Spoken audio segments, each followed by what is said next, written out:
Hey there, fam. meodentv here with today's hot political takes. Buckle up, folks, because the world's markets are on a wild ride. On Wednesday, President Donald Trump pumped the brakes on some tariffs, giving global stocks a shot of adrenaline as they soared. The White House is buzzing, saying they've been working the phones with dozens of countries, lining up calls and meetings to hammer out trade deals in the weeks ahead.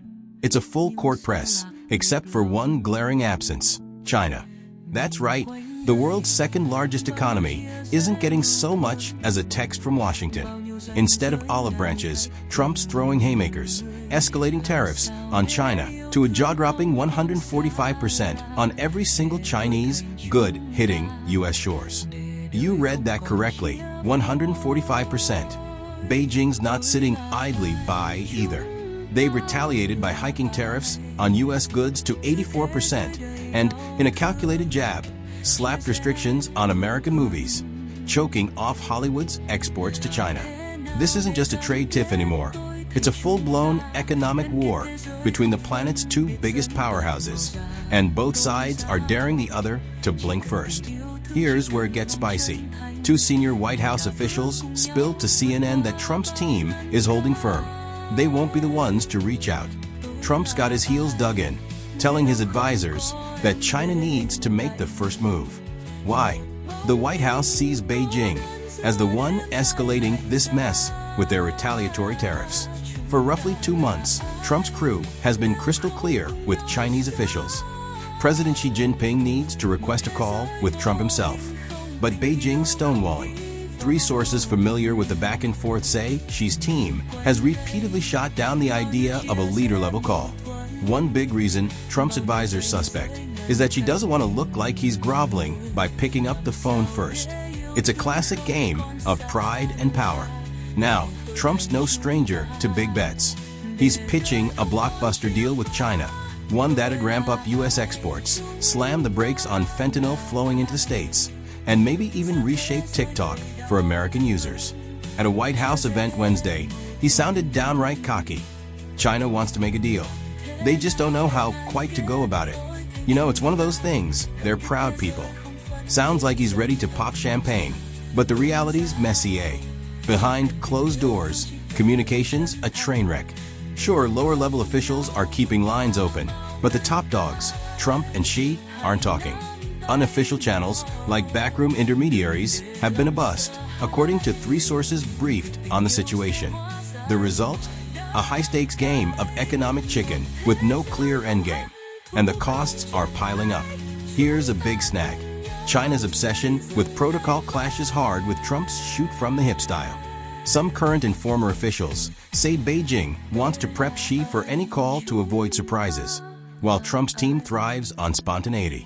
China's been trying to set up a back channel, like the one they had with Joe Biden's national security advisor Jake Sullivan. But it's not clicking.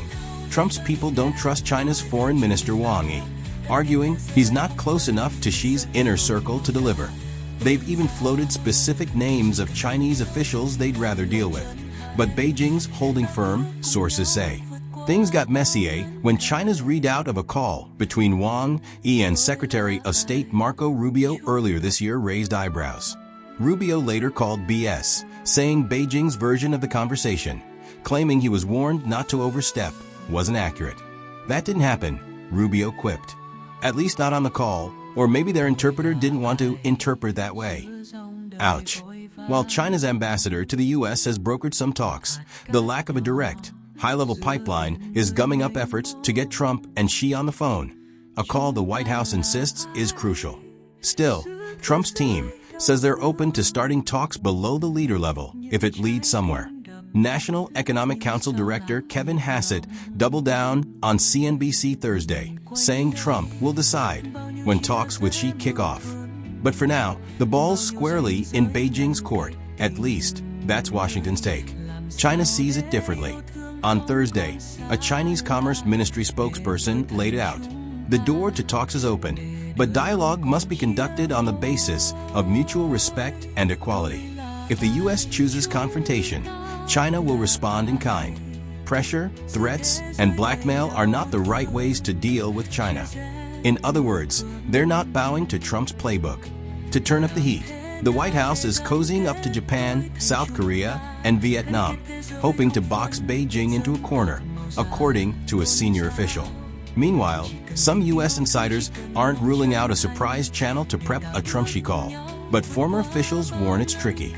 The Chinese are reluctant to put their leader in the position that Zelensky found himself in, said Danny Russell, a former State Department official and now with the Asia Society Policy Institute. He's referring to the verbal thrashing Ukrainian President Volodymyr Zelensky got from Trump in the Oval Office. Beijing wants groundwork and ground rules first, no ambushes. China's not just playing defense. They've explored reaching Trump through business heavyweights like Elon Musk, who met with Vice President Han Zheng during a rare trip to Washington for Trump's inauguration. Beijing hoped Musk, with his Tesla ties in China, could open a direct line, but so far it's a dead end, per one source. China's also weighed hitting U.S. giants like Apple, Tesla, Caterpillar, and Starbucks where it hurts, but backed off, fearing backlash from Chinese consumers and losing valuable back channels. Instead, they're eyeing subtler moves, like buying soybeans from Brazil instead of U.S. farmers, a tactic they pulled in Trump's first term. Beijing's already banned exports of some rare earth minerals critical for manufacturing. If they escalate, say, by dumping their massive pile of U.S. Treasury bonds or halting all mineral exports, it'd be like tossing a grenade into the global economy. If China moves to fully throttle the U.S. economy, all shackles are off, a former U.S. official warned. A trade war of that magnitude is an act of war. Who's got the edge? It's anyone's guess.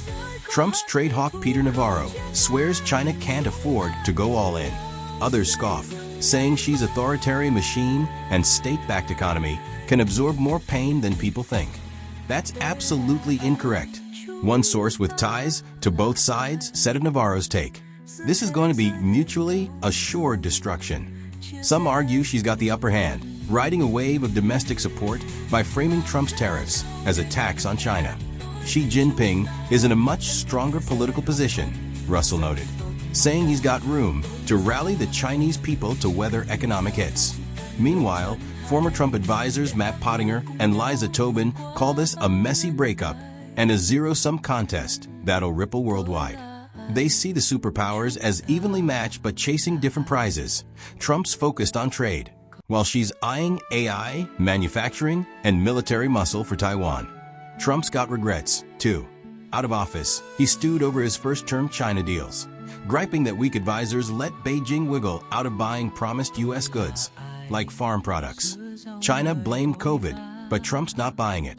Now back in power, he's pushing for a broader deal, trade, investment, fentanyl crackdowns. But his own team's hawks are wary of letting China invest more in the U.S. And that first-term trade deal? It flopped, making his grand bargain a tougher sell. Fentanyl's another flashpoint. Trump kicked off his term with a 10% China tariff, citing their role in the drug trade, alongside tariffs on Canada and Mexico. After a mid-January Trumpy chat, Beijing floated a fentanyl proposal, but the U.S. Embassy in Beijing brushed it off, mocking it privately. China was livid, per a source. Last week, Beijing came back with a beefier offer, but it's unclear if Trump will bite, especially with tariffs skyrocketing and talk of a TikTok deal still up in the air. As Pottinger and Tobin put it, will Trump's deal-making instinct win out over his push to decouple from China? A grand bargain feels like a long shot when the U.S.-China rivalry's this raw. Nick Morrow, a top economist for Asia at the Economist Intelligence Unit, put it bluntly, this is probably the strongest sign yet that we're heading toward a hard decoupling. He's talking about a future where the U.S. and China basically have no trade or investment ties at all. It's hard to overstate the shockwaves this is going to send, not just to China's economy, but to the entire global trade system and the U.S. too, Morrow added. Trump on Wednesday seemed to pin his decision to single out China on their quick retaliation, saying, China wants to make a deal, they just don't know how quite to go about it. But if you look at things from Beijing's side, it's a totally different story. Over in China, Xi Jinping, the country's most powerful leader in decades, sees no way his nation can just give in to what they're calling America's unilateral bullying.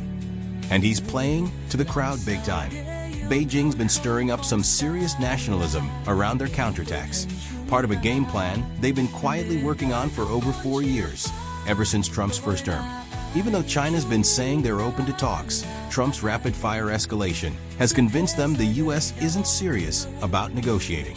And in Xi's mind, experts say, China's not just ready to push back. They're looking to use Trump's trade chaos to come out stronger. Jacob Gunter, a lead economy analyst at the Berlin-based think tank Marix, broke it down. She has been crystal clear for a long time that he expects China to face a drawn-out struggle with the U.S. and its allies.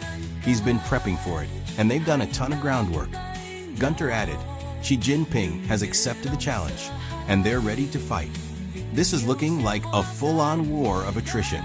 It's unclear if Trump would have paused tariffs on China like he did for others if Beijing hadn't retaliated so fast. Canada, for instance, fought back but still got a break, though that doesn't erase the 10% universal tariff Trump slapped on everyone last week. Either way, Trump, who the White House says has a spine of steel, and Xi are now locked in a battle that could totally shake up a trade relationship worth about $500 billion. For years, China's been the world's factory, pumping out everything from shoes and gadgets to solar panels with high-tech, automated production lines.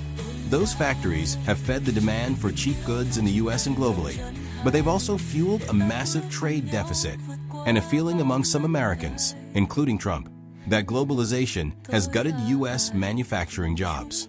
Now, with Trump cranking tariffs up past 125%, some estimates say China's exports to the U.S. could get slashed by more than half in the coming years.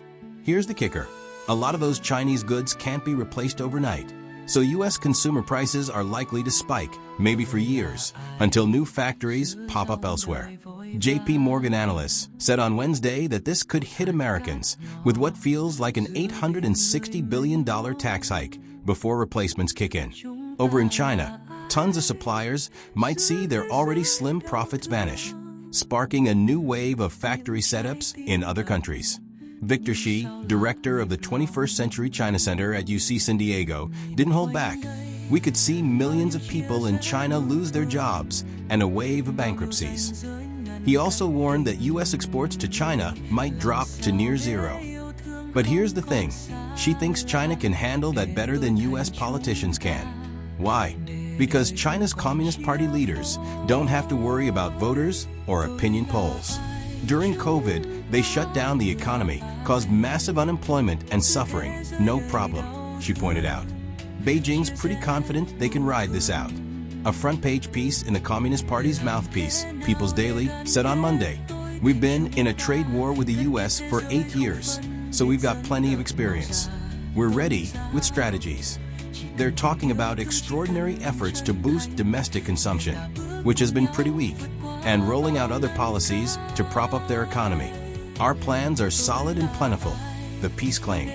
Even with all the uncertainty about how far this could go, Beijing's keeping its cool. Kai Tong-wan, an economist at China's Renmin University, wrote in a state media op-ed this week, "It all comes down to who can last longer in this economic war of attrition, and China's got the upper hand in strategic endurance." And they've been getting ready for this moment for a while.